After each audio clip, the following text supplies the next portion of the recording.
Olá, me chamo Marta Jarandia, sou estudante de Direito e gravo conteúdos para estudar. No Spotify tem muito conteúdo meu gravado lá, mas agora migrei aqui para o YouTube.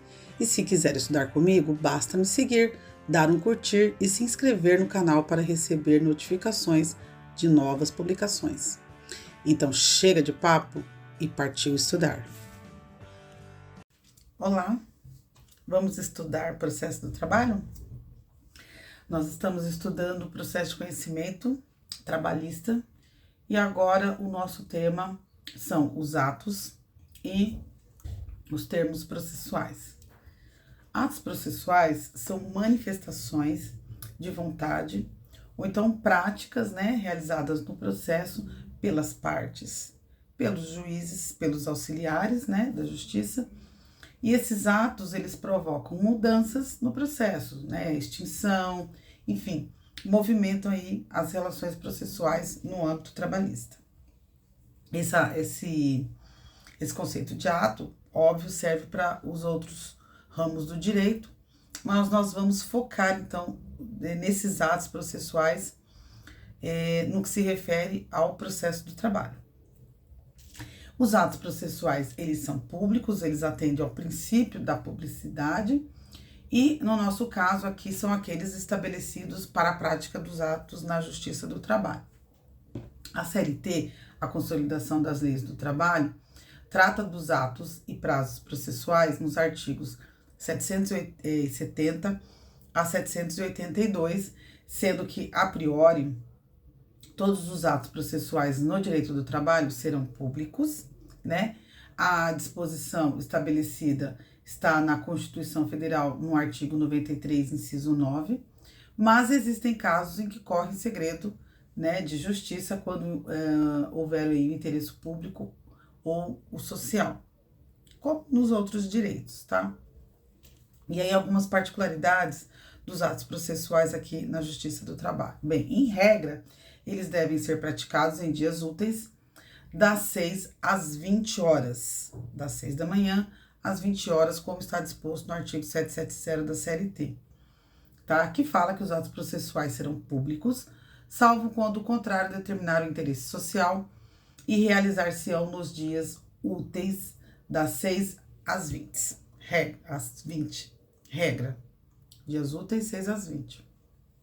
Mas nós temos exceções, como tudo no direito. Então, vão ser praticados de acordo com o expediente forense do órgão público. Então, é das 6 às 20, mas aí precisa observar o horário de funcionamento daquele fórum, tá? E essas exceções aí podem ser realizadas fora aí do horário em regra das 6 às 20. Então, por exemplo, a lei permite a realização da penhora nos domingos e feriados. Então, fora aí dos dias úteis, desde que tenha autorização judicial ou ainda por exemplo, então as penhoras podem acontecer se tiver autorização aí nos dias que não são úteis. Outra possibilidade, por exemplo, as notificações postais.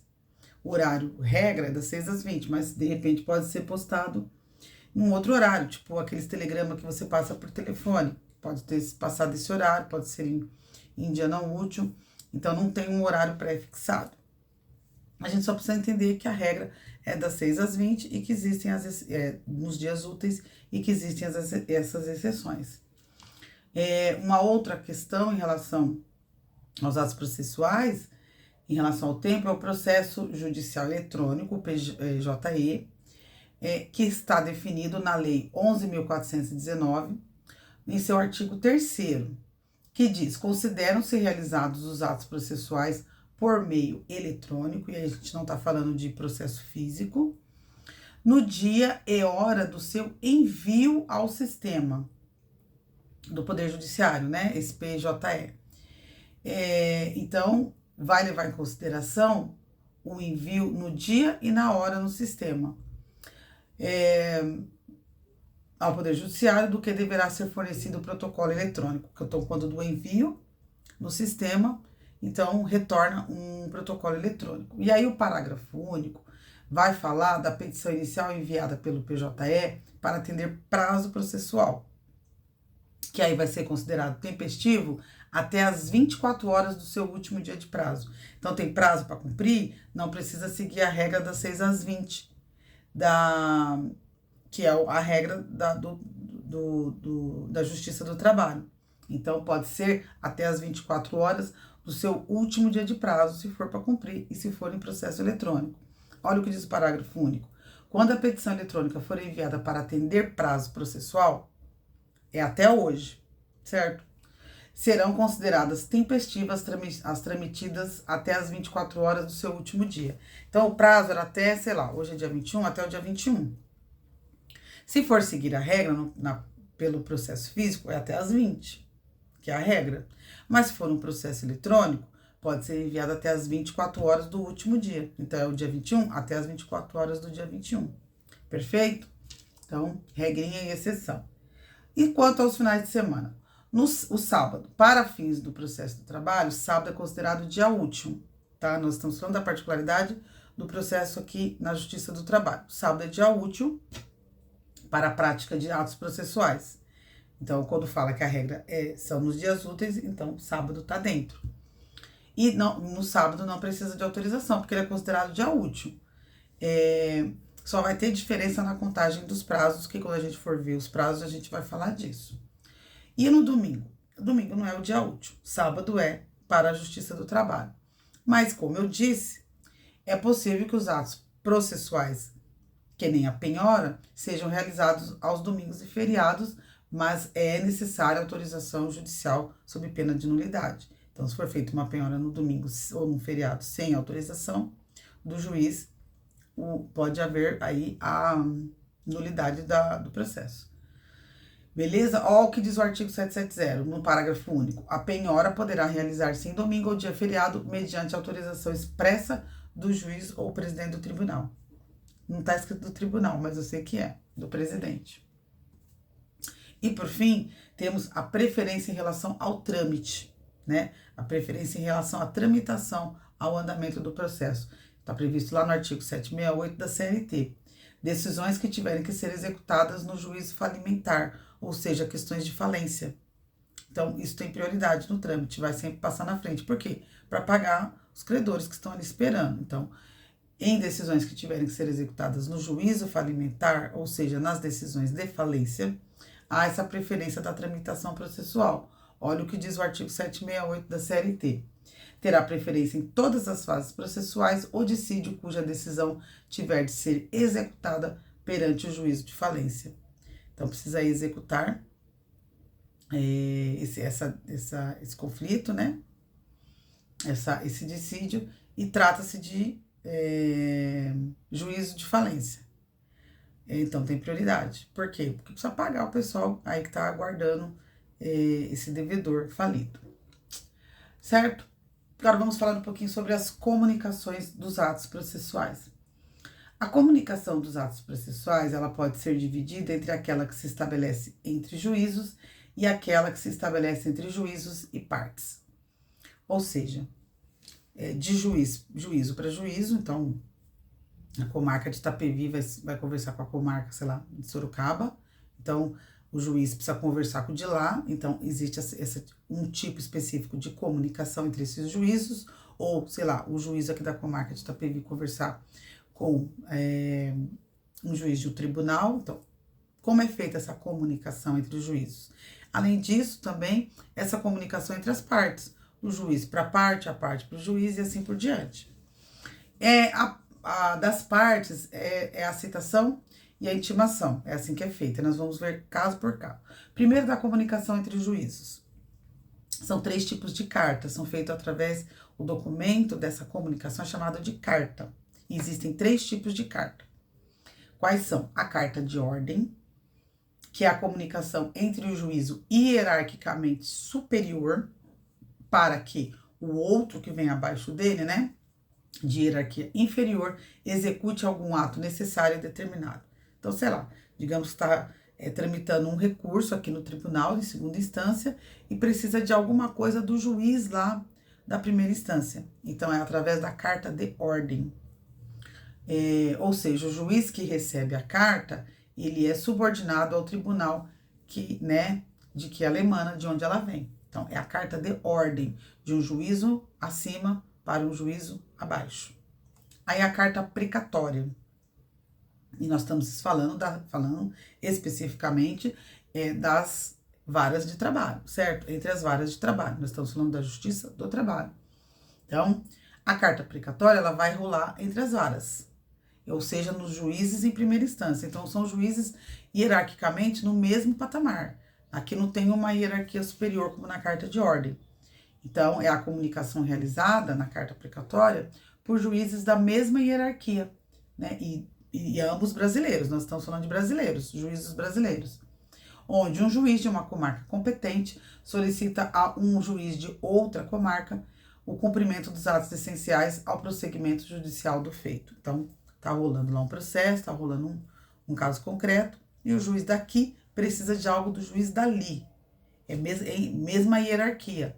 É vara. O juiz dessa vara precisa falar ou pedir alguma coisa para o juiz da outra vara, tá? Por quê? Se for para uma instância acima, é outra coisa, né? De cima para baixo, né? É a carta de ordem. A precatória é do mesmo patamar, tá? Ordem e precatória. E temos a terceira carta, que é a rogatória. Aí envolve a jurisdição internacional.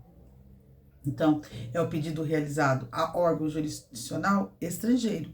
Então, um juiz aqui, um desembargador, um ministro, precisa de algo que venha, que vá para o estrangeiro. Então, onde um país requisita de outro o cumprimento de determinada diligência judicial. Sei lá, o cara tá foragido lá nos Estados Unidos e o juiz daqui precisa fazer essa comunicação com o juiz de lá. Então, através de como? Carta rogatória. Perfeito, senhores? Então, carta de ordem, de hierarquia superior para hierarquia inferior, carta precatória em juízes da mesma instância e carta rogatória de um juiz de um país para outro, tá? Envolvendo uma parte brasileira. Então, essa é o tipo de comunicação entre juízos. Mas lembra que eu falei que existe a comunicação entre as partes e o juiz, né? As comunicações que ocorrem no decorrer da lide trabalhista. Então, vamos vê-la agora. No processo trabalhista, o termo... Então, nós falamos que é a citação e a intimação, que são as duas formas de comunicação. No processo trabalhista, diferentemente lá do processo civil, que as coisas são definidas um pouquinho diferente, no processo trabalhista, o termo citação pode ser utilizado tanto para a citação própria, né, quanto para a intimação. Na verdade, aqui do processo trabalhista se chama notificação. Então, a notificação pode ser a citação ou a intimação, tá? Mas aí, o efeito dela pode ser uma citação ou uma intimação. Calma, não entre em pânico, a gente vai explicar isso com calma, tá? E pode ser nula essa notificação, essa citação, intimação, chamada notificação no processo do trabalho, se elas ocorrerem sem observação das previsões legais existentes no artigo 280 do Código de Processo Civil. As citações e intimações serão nulas quando feitas sem observância das prescrições legais. Então, essa comunicação entre as partes, elas precisam estar previstas no Código, senão elas podem ser nulas. E aí, pessoal, a gente já sabe do processo civil que a citação é o ato pela qual a parte, né? E aqui pode ser o reclamado, pode ser o executado, pode ser o interessado, porque isso é uma definição do processo civil, do Código de Processo Civil. A citação, a parte é chamada para compor o polo passivo da lide. Então, quando alguém recebe uma citação, é porque alguém está movendo uma ação em que eu serei ou o reclamado, ou o executado, ou o interessado, ou o réu, tá? Então, é para chamar a parte para compor a lide, no polo passivo, né? Então, essa é a citação, que aqui no âmbito da Justiça do Trabalho também é chamada de notificação.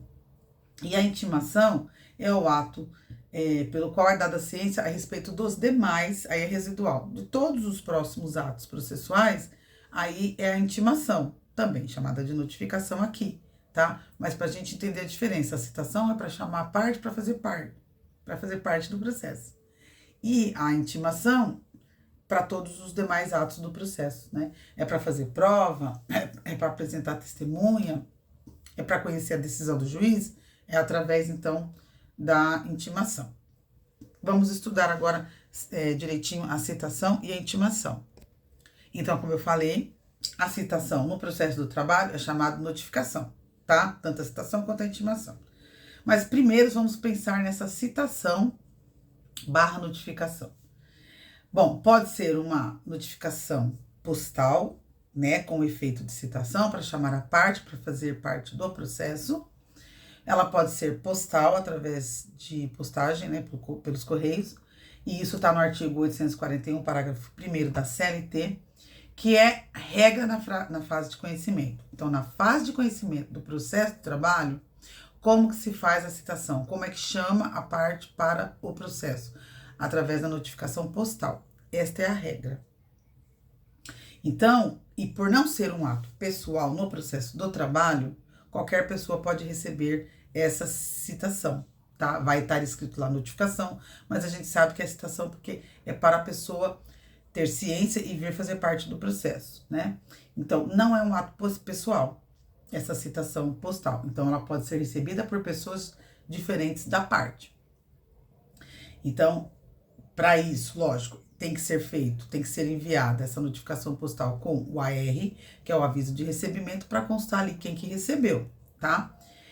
Então, por exemplo, se o porteiro receber, ele vai assinar o AR, o aviso de recebimento, que vai ser juntado lá ao processo para contagem dos prazos, certo? Então, a súmula 16 do TST, do Tribunal Superior do Trabalho, diz que é ônus da parte reclamada provar que não recebeu a citação. Então, se a pessoa foi enviada para ela, para esse reclamante, para essa reclamada, né, para essa pessoa reclamada, aqui, né, o réu, uma notificação com efeito de citação postal, o porteiro recebeu, assinou o aviso de recebimento, e ele depois alegar lá na presença do juiz que não recebeu, vai ter que provar por que não recebeu, se não recebeu mesmo.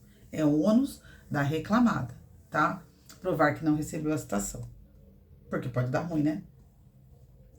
Então, quando um ajuizamento de uma ação trabalhista acontece, né? Eu, Marta, quero entrar com uma reclamação trabalhista. Então, o advogado vai lá, protocoliza, então vai ser distribuída para uma vara do trabalho, a minha petição inicial, e automaticamente, no prazo de 48 horas, vai ser expedida a notificação para a parte contrária, né, para ela comparecer em audiência. E em alguns casos, depois mais para frente a gente vai ver que em algumas audiências a parte já tem que ir com a defesa, tá? O processo do trabalho é assim.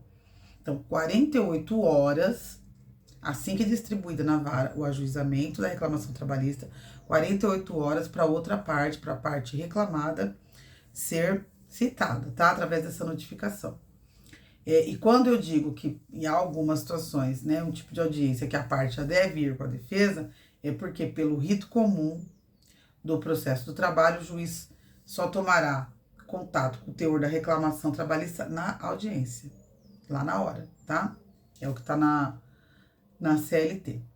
E vamos ler o artigo 841, que fala aqui da notificação postal da CLT, ó. Recebida e protocolada a reclamação, o escrivão ou secretário, dentro de 48 horas, remeterá a segunda via da petição ou do termo ao reclamado, notificando-o ao mesmo tempo para comparecer à audiência do julgamento, que será a primeira desimpedida depois de 5 dias.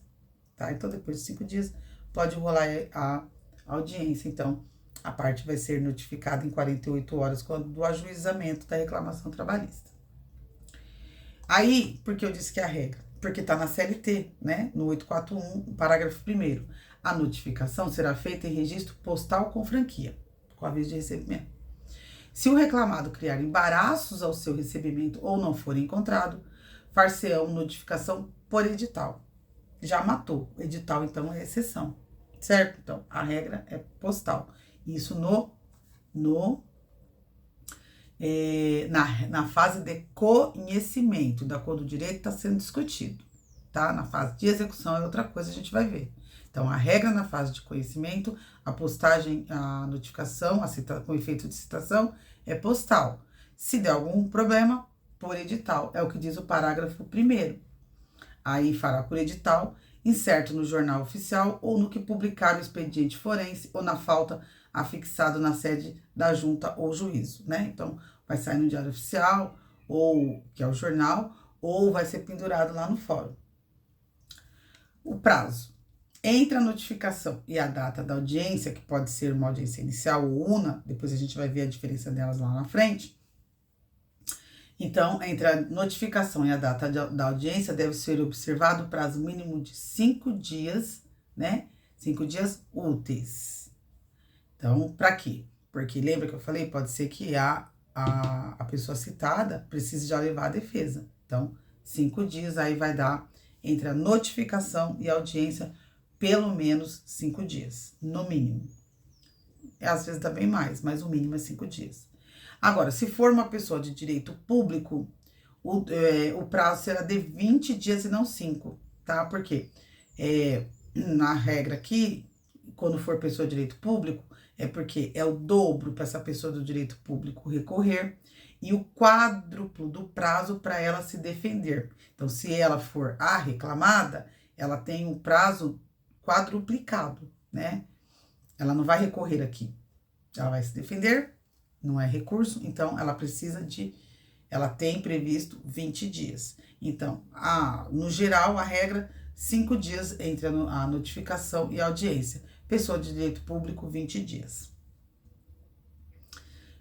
Então, a regra, nós vimos que é a notificação por postal, no caso da citação, né, da notificação com efeito de citação, e se der algum problema, a notificação vai ser por edital. Então, é possível a citação por edital? Na fase de conhecimento?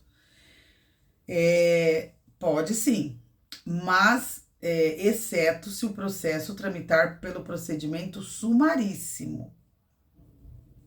Então, que é aquele processo com valor previsto entre 2 e 40 salários mínimos, que é o mais rápido, certo? Então, se for sumaríssimo, aí não pode ser por edital, tudo bem? Então, por edital pode ser na fase de conhecimento? Pode. A regra é postal, mas pode ser por edital, mas sumaríssimo não pode, beleza? Então, por exemplo, se não conhece o endereço da parte para mandar a notificação postal, aí tem que fazer por edital, porque você não sabe onde a parte mora. Mas se for sumaríssimo, não pode ser por edital. E a ação será extinta porque não poderá ser a citação por edital no sumaríssimo. Tá bom? Então, claro, ficou claro? Vou repetir. A regra, no fase de conhecimento do processo trabalhista, é a citação, né, chamada de notificação aqui, via postal. Se não conseguir, via edital, exceto se for no rito sumaríssimo, tá? No processo de execução. Então, fechamos o processo de conhecimento quando está sendo discutido o direito. Aí, tá, o juiz deu a sentença, vamos para cumprir isso aí. No processo de execução, né? Já há um título executivo, judicial. Então, na fase extrajudicial, no processo de execução, artigo 880, vamos lá. Requerida a execução, o juiz ou presidente do tribunal mandará expedir mandado de citação do executado, a fim de que cumpra a decisão ou o acordo no prazo, pelo modo e sob as combinações estabelecidas, ou quando se tratar de pagamento em dinheiro, inclusive de contribuições sociais devidas à União, para que o faça em 48 horas ou garanta a execução sob pena de penhor. A citação será feita pelos oficiais de diligência. Se o executado procurado por 2 vezes no espaço de 48 horas, que é o que foi dado, não for encontrado, far-se-á a citação por edital, publicado no Jornal Oficial ou, na falta deste, afixado na sede da junta ou juiz durante 5 dias. Na fase de conhecimento, nós vimos que a regra é postal e a edital é exceção. Aqui, no processo de execução, a citação, chamada de notificação, aqui no processo de trabalho, a regra é, como diz aqui no parágrafo, feita pelos oficiais de diligência, então é pessoal, né? E a exceção é edital, tá? Então, O artigo 880, que eu acabei de ler, fala que se procurada 2 vezes a parte pessoalmente, que é a regra, a parte não for encontrada. Não é prevista aqui a citação por hora certa, igual no Código de Processo Civil. Lá, se você não encontra você pode citar com hora certa. O processo do trabalho não tem hora certa, não é previsto, tá? A regra é que na execução, notificação com efeito de citação deve ser pessoal, através do oficial, né? Não tem como hora certa. Agora, se não for encontrado pessoalmente depois de 2 vezes, aí pode-se fazer pelo edital. Certo, gente? Então, nós vimos a notificação postal na fase de conhecimento, agora no processo de execução, a citação pessoal, tá? E o que mais? A notificação pessoal, ela é feita pelo oficial de justiça, artigo 880, parágrafo 2º da CLT. Essa notificação é somente na fase de execução, não na de conhecimento, como nós acabamos de ver, tá?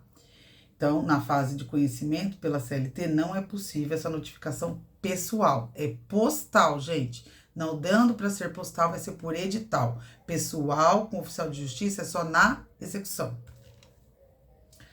Beleza? Uma observação.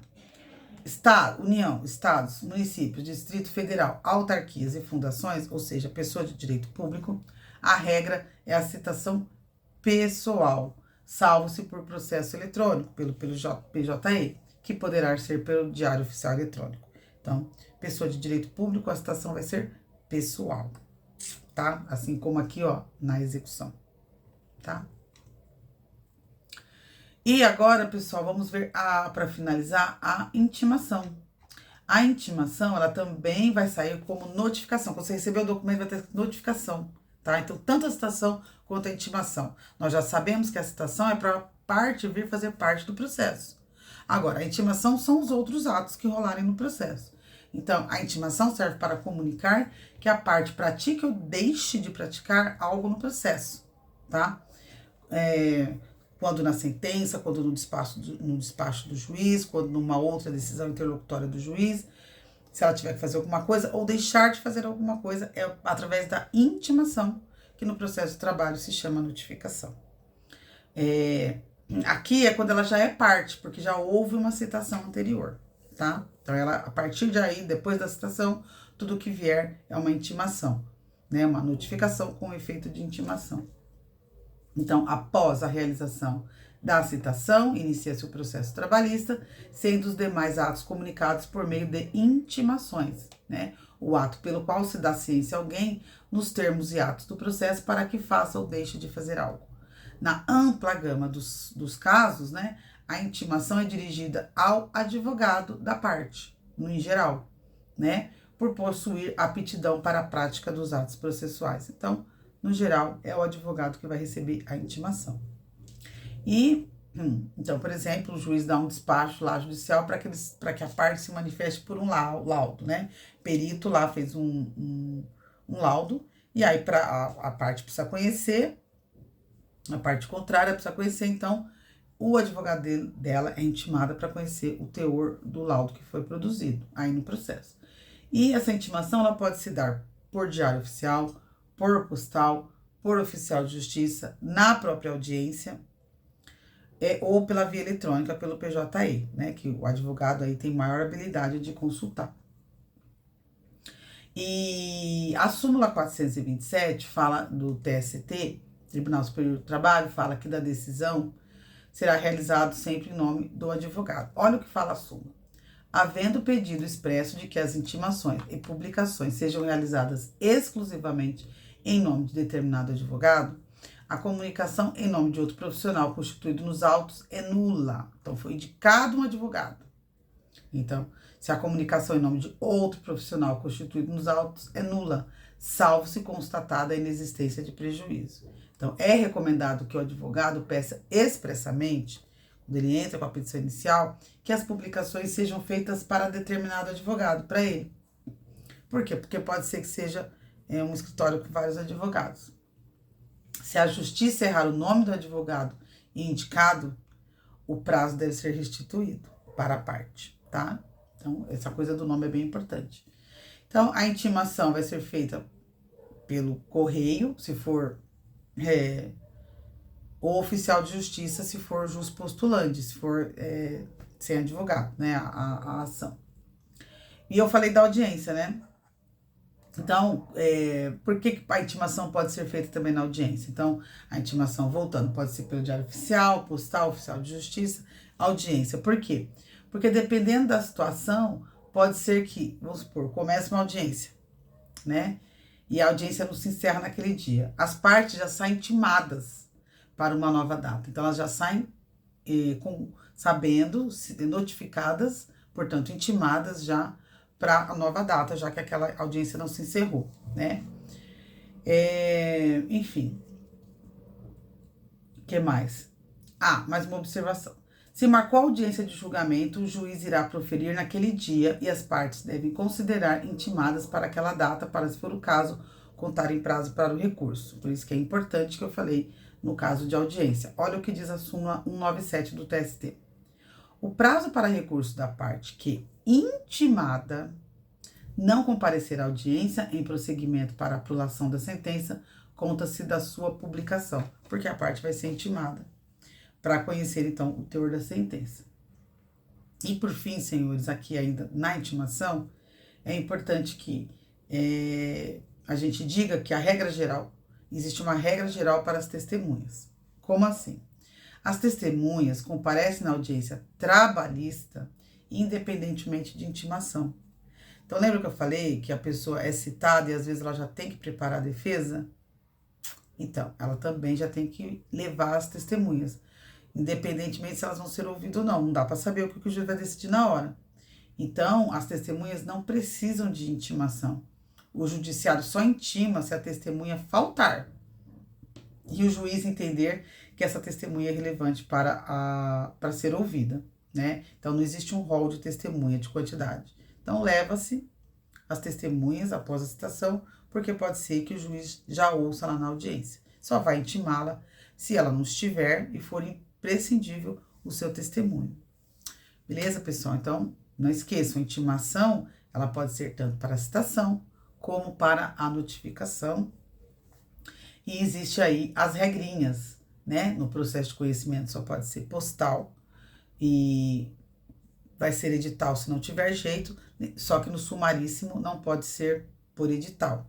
Aí isso pode ser questão de nulidade. No processo de execução, a regra é pessoal, se não der pessoal, pode ser por edital. E já a intimação, né, a notificação com efeitos de intimação, pode ser de diversas maneiras, porque então a pessoa já faz parte do processo, tá bom? Então era isso que eu tinha pra falar por enquanto dos atos, depois a gente vai ver os prazos e tudo mais. Mas estudem aí e qualquer coisa, estamos aqui. Manda aí um comentário se eu conseguir, se eu não conseguir eu vou atrás de professor pra gente tentar resolver nossa dúvida, tá bom? Bons estudos!